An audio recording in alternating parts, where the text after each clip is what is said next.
with a GHGC 107. Ball named Melvin. Vince, and that says a lot. Here comes McCready.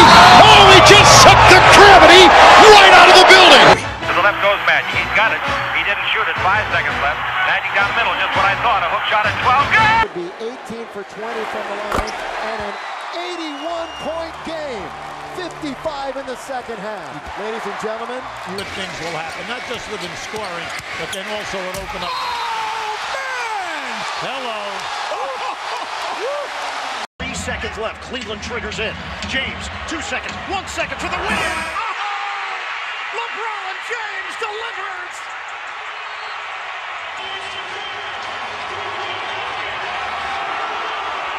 Pass comes into Jordan. Here's Michael at the foul line. A shot on Elo. Good! The Bulls win it! They win it! What up, y'all? It's your man Melvin Jr. back with another video. And this one, man, y'all get so many videos from me this weekend. This is another hoop group chat video, y'all. We're gonna talk some more hoops. I told y'all, man, I see some of these folks out here talking hoops, and I'm like, brother, I love talking hoops, man. That was my life beforehand. So let me just go ahead and try and slide back into it. And I'm doing well with that so far, at least in my opinion. Y'all can let me know. I could be hot on mama, on baby and them. I can be real good, or I can be real boo-boo. Y'all just let me know what's good so far, all right? And if y'all enjoying these videos, please let me know, because I love talking about hoops. I love doing this, man. I can do this until the cows come home and until Jesus come down. So y'all let me know what's up, all right? Last video, hoop group chat right now that I want to do with y'all is we just gonna talk NBA in general. And I know, like I said before, I haven't really given people Golden State video, but I'm gonna add that topic in there. We just gonna talk about a few quick hits, get up on out of here. All right, so first thing I want to talk about on the list is Boogie going to Golden State. What the fuck, y'all? Are you serious? Here's my thing. I saw that the Lakers passed on him. I was like, all right, cool. I guess Magic, like, I don't know what Magic want to do with that, but okay. All right, I'm going to trust the direction in which you're going in, and we'll see what's up. Honestly, I thought that New Orleans would bring him back. My man Anthony Davis wore homie's jersey, bro. Let me write that down.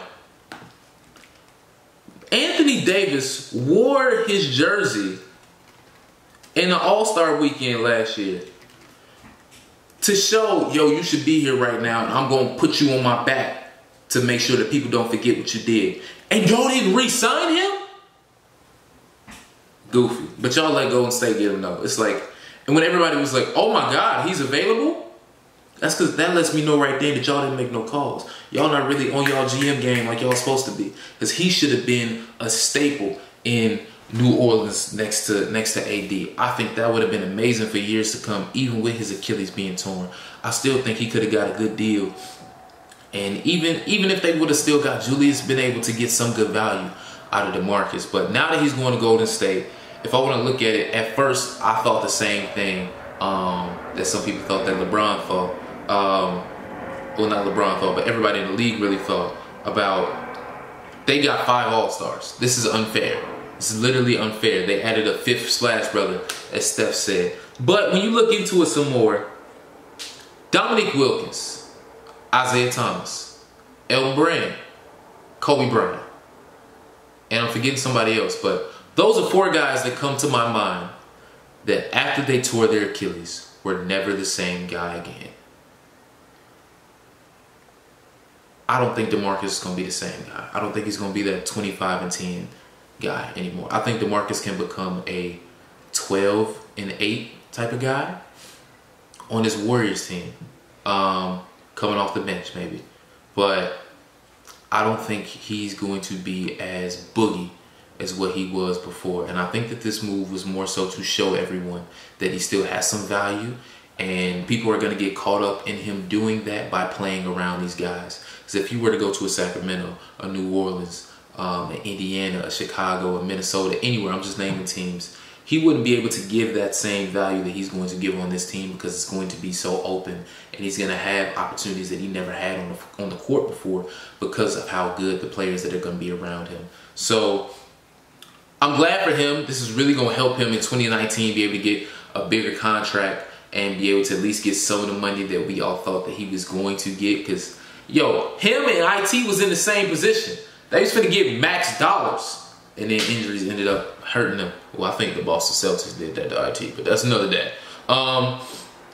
So Boogie, I don't think that he's going to have any effect on how well the Warriors are going to play. I still think that it's their league right now in terms of winning championships, and somebody has to go and grab that. Hopefully that's LeBron, but I don't think that he's going to like put them over the edge in a sense in any way, shape, or form, because they already are there. I think that the reason why he's there, because what they lost in JaVale was in the Houston series when Capella was kind of giving them the business in the low block.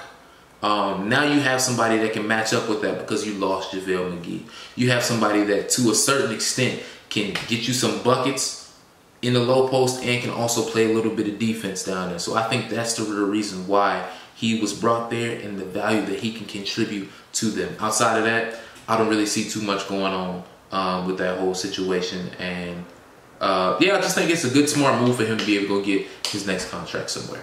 Period, point blank. So shout out to you, Boogie, man. I hope that you play well this year, bro, because I really want the best for you, especially after that injury. Now, here's what I really want to talk about. Kawhi in Toronto. Now, and the implications in the East. I'm going to get to the DeMar situation next.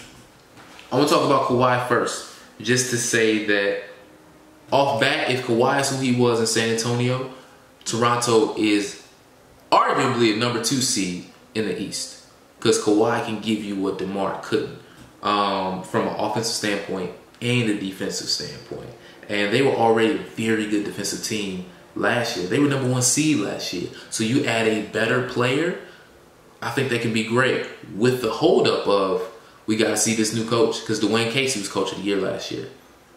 So he was a big reason for why all of that happened. Now, if this new coach can continue that, cool. But if he can't, they're not going to be as good. But I think that they arguably can be a good team in the East, or a number 2 team in the East. Now, here's where the Kawhi situation gets tricky for me and why I got a little bit worried. At first, I was very happy because I thought, he's not going to stay in Toronto. Good, you just cleared the path for him to come to LA. Then I thought deeper, because I think to the type of guy that Masai Ujiri is. Masai Ujiri is. He's somebody that knows how to flip a team and to make something work. That's what worries me, is because now he holds the rights to Kawhi. So say, for example, this whole thing is tanking, not going well, right? Not even do that beforehand. Kawhi's not going to stay in Toronto, right? He leaves. Nobody is really going to sign and go and play in Toronto. I think that that's a destination for players that didn't get the money that they were hoping for in the open market. And then it's like, okay, who's the next best team to offer me something? Toronto would be there. I think that's the destination for folks if and when Kawhi leaves. Now, I say if, because I honestly think that he'll get traded come February. And I really think he's going to get traded to the Clippers.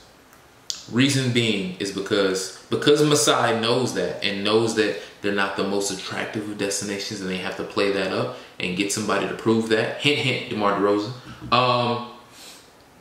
This really gave the Clippers their best shot to get Kawhi.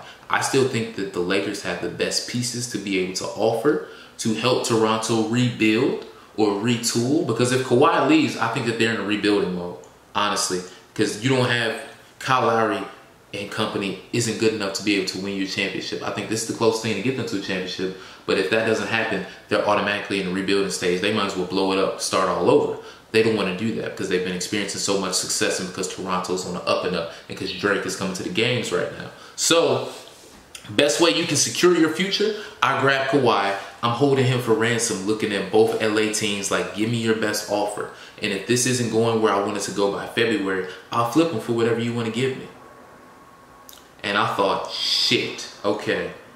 Lakers still have the best pieces, but with Jerry West being an stout front office person as he is, I think this gives him enough time to be able to try and make some moves to get more pieces to give to Toronto to help them retool and reshape their roster moving forward and be able to pry Kawhi away from them. It doesn't keep me up at night, but it definitely worries me in a sense to say that this really gave them a good shot to do it. Again, I think the Lakers have the better package of the two. to be able to offer. But we'll see what happens come December, because that's when all the guys have been traded, all the guys that have been signed, all the rookies that have been signed. I think it's December 15th or 16th will be able to be traded. I think you'll hear some rumors and some noise coming from the Clippers so that they can put together an attractive package and get him away. Because if he goes and visits in free agency, I think the Lakers get him.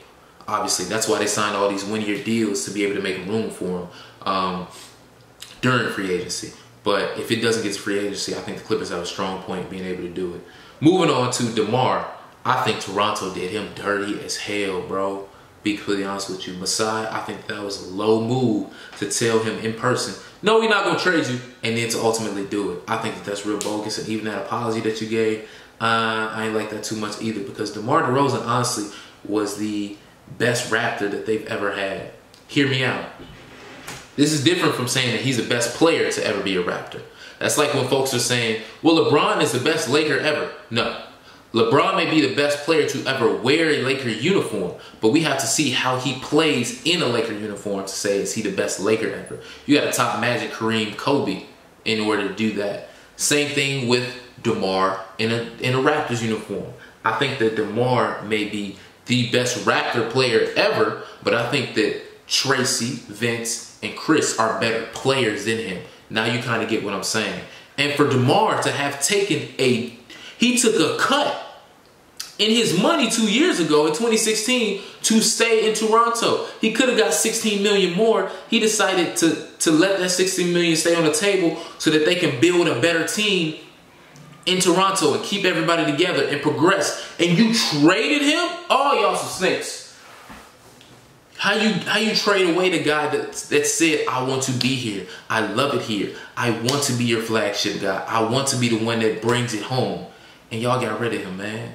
I think that that's not going to go well for y'all in free agency, which is a reason why they have to hold on to Kawhi and get the pieces that they can. See how all this plays together now? Because they did that, they have to get these other guys that are already on contracts, because I don't think they'll be able to get the big guys in free agency like some folks would hope that they'd be able to do. But DeMar in San Antonio, woo! I think DeMar is going to have the best year that he's ever had, to be completely honest with you, because Pop is going to put him in the best situation to succeed. Kawhi coming into the league couldn't really shoot. DeMar right now can't shoot as well as what we would hope he'd be able to.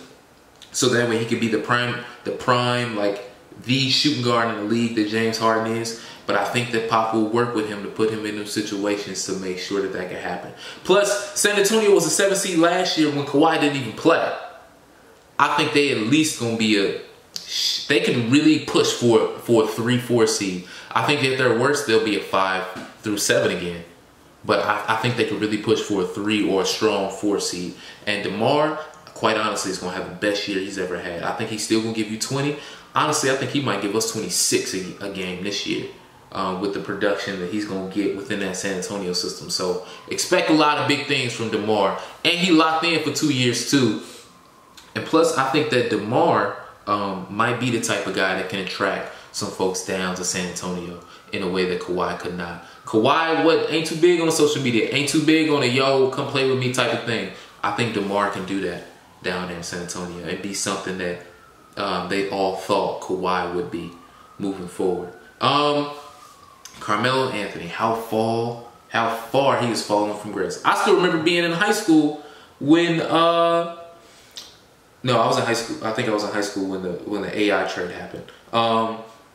I still remember just how everything happened when he got shipped to New York, and how everybody thought, "Oh, this is gonna be great," and Denver ended up getting the better end of that deal because they got all them young swingman pieces and all them picks. Guess who did that deal? Masai Ujiri, same guy up there in Toronto. But I bring this up to be like, man, if I'm Atlanta, I don't know why I'm taking that deal and I'm giving up Schroeder. I know Schroeder had to get traded somewhere because they drafted Trae Young and they got Jeremy Lin. But I don't know why they would take on that cap space. I would want to keep it as a just in case because you never know what can happen. But I don't know. I mean, it works out in a way because they're not going to be good anytime soon when they're completely rebuilding. So why not? And now this just clears the path for Melo to go to Houston because I'm glad that LA signed Mike Beasley so that way we can get the whole Melo thing out of the way. But like I said before, man, you replace Trevor Ariza, Luke Richard, Mamute with Michael Carter Williams and Melo. Offensively, cool. I don't think Melo's giving you what he used to anymore, but if he really lose some weight and be an Olympic Melo, I know that's what everybody is hoping for, but I don't think he has it like that anymore, man. I really don't. And the fact that I call him Pringles all the time, like the guy on the Pringles can. Him and Mike D'Antoni did not get along, so they really gonna have to repair that relationship in order for that to work out. And I think that they just took a big step back defensively, which is why I don't think Houston will be as strong of a 2 seed or even a number 1 seed like they were last year. But it's just really unfortunate to see how far Melo has fallen from grace. Because if you look at a Dwayne, if you look at a Bosh, if you look at a LeBron, they all got rings now. Granted, they got them together. That could have been Melo, but him taking that extension back in Denver in the day with him, Chris Paul, and Dwight supposed to originally meet up on the Knicks really messed them up. So now look at the path that all three of them on. Look who Dwight is. Look where Chris is. Look where Melo is versus look where LeBron, Dwayne, and Chris are. You know? I think Melo might be able to give a little bit of a spark offensively on Houston. They already lit. They already on fire. I don't know how much more fire he's going to add to it, but the defensive end, it's a wash. So we'll see what's going on with that, man. Last things that I want to say, I'm glad that Marcus Smart got his contract out there in Boston because they still put a sour taste in my mouth how they did Isaiah Thomas so dirty. But I'm glad that he got his contract because I saw he was talking to Brooklyn for a minute, and I was curious as to see how that was going to shape out. And Clint Capella. I think Clint Capella is going after this year. I think this is Houston's last chance to be relevant in terms of having Chris Paul and James Harden there, to be honest with y'all. Because I think somebody, I don't know who, I think somebody is going to throw the bag at Clint Capella. You want me to be real with y'all? Who I think going to throw it?